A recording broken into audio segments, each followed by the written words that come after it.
If anyone comes to me and does not hate their father and mother, wife and children, brothers and sisters, yes, even their own life, such a person cannot be my disciple.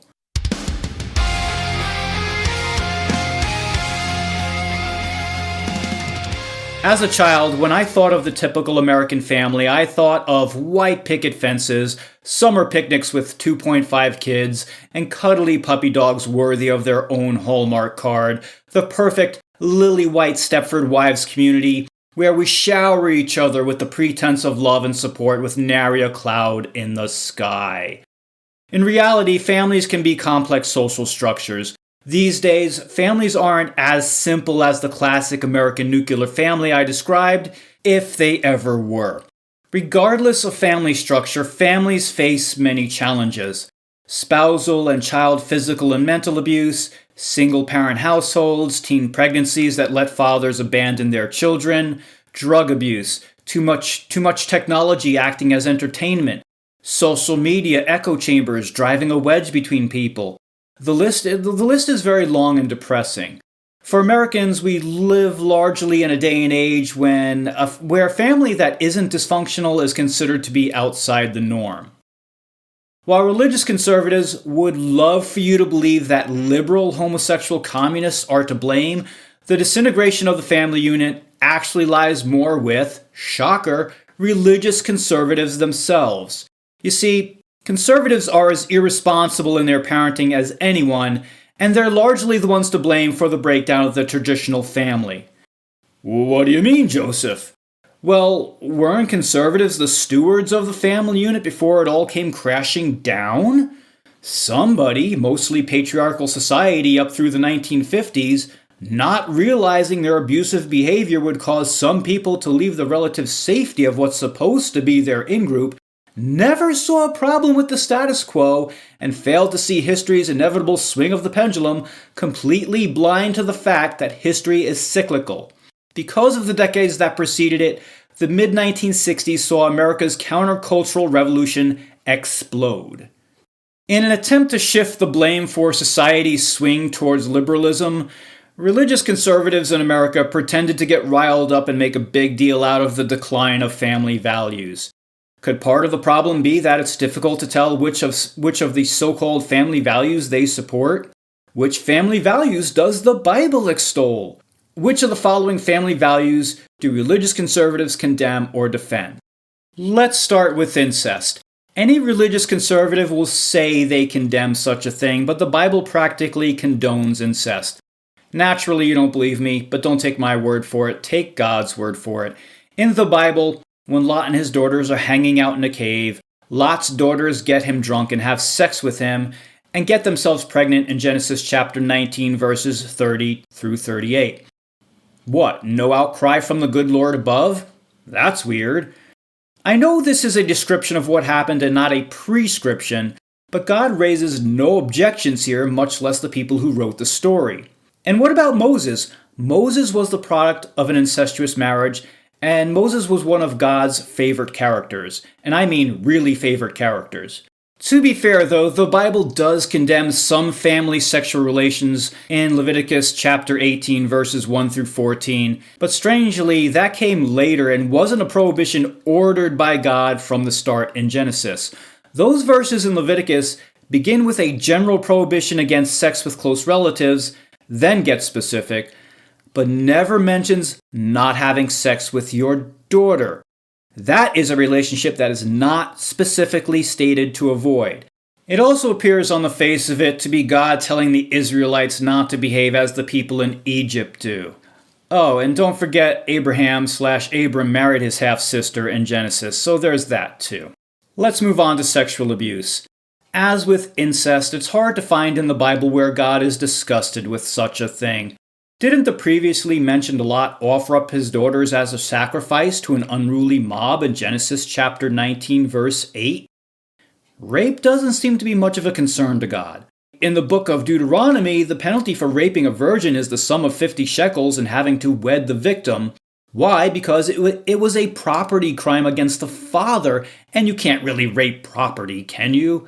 Taking female virgins as the spoils of war is also okayed in the Bible, and this is actually a prescription in Numbers chapter 31 verses 17 through 18 and in Deuteronomy chapter 21 verses 10 through 25. There are instances of God stepping in to prevent the assault of women like Abram's wife, but it's not stated or even implied at all that it's because God thinks rape is bad, but more likely God was simply protecting the property of his prophets. Let's take a look at polygamy. Sure, we outlaw it these days, but that's hardly because God condemns it. That would be Paul who frowns upon it in the Bible. You know, the guy who said ideally, if you could, to abstain from sex altogether. Nonetheless, in Genesis, Lamech is the first in a long line of really horny dudes to have more than one wife. Jacob had 2 wives, Esau had 3 wives, King David, another one of God's favorites, had 8 wives, and holy shit, Solomon had 1,000 wives and concubines. Dude was Wilt Chamberlain of the Bible. Oh yeah, we know, God never prescribes polygamy, but as with most things God is alleged to prohibit, never gave a prohibition against it from the beginning. Maybe because incest was needed to kick off the human race, if you take Genesis literally. Child abuse. The book of Proverbs offers up some good advice for dealing with unruly kids.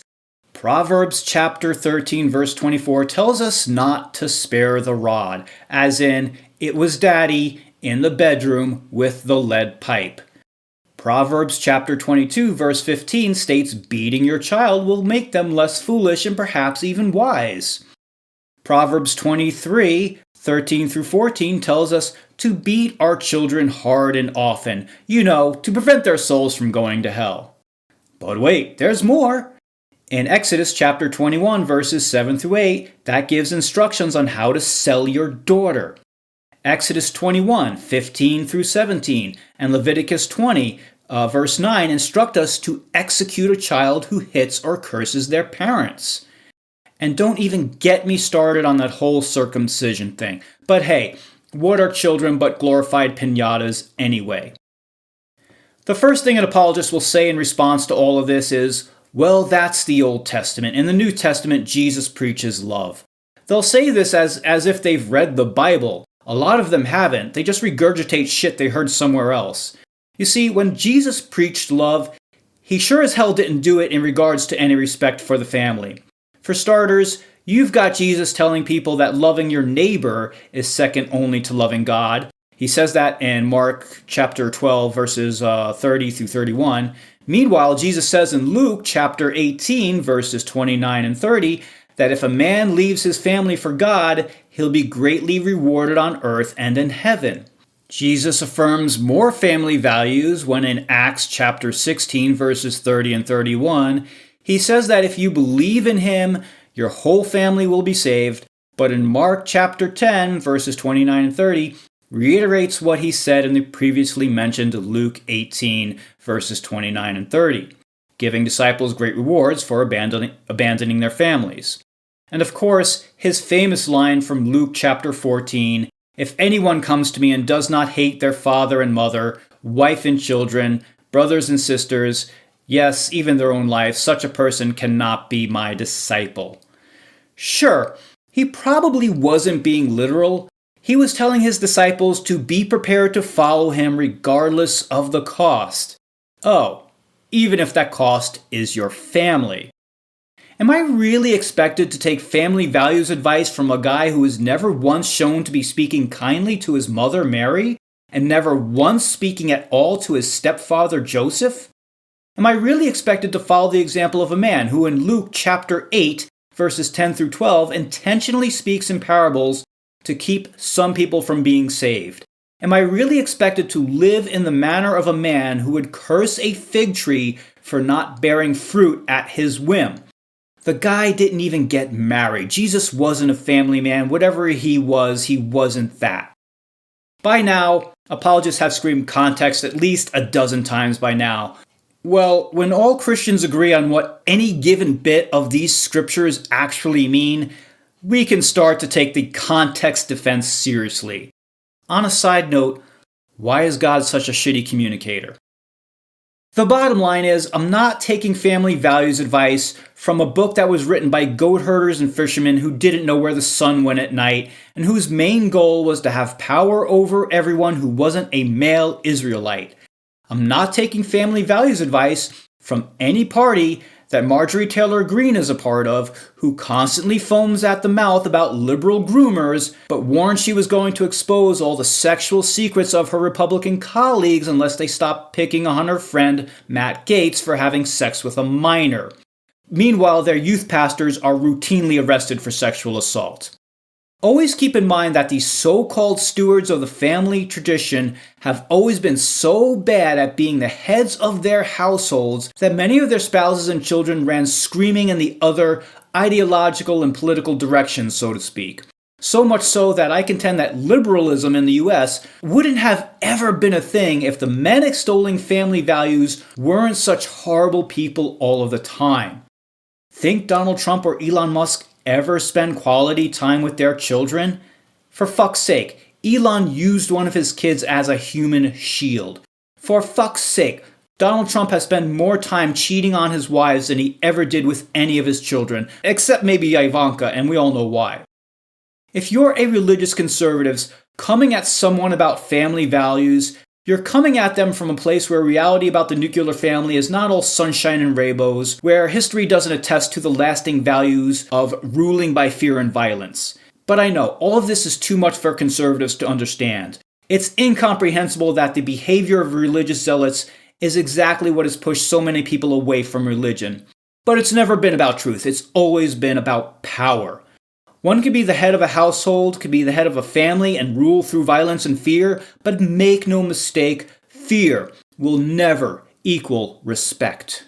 Thank you for listening to Noah's Snark. I'm Atheist Josephina. If you like this kind of content, kindly subscribe. Until next time, let evidence guide you and wonder inspire you.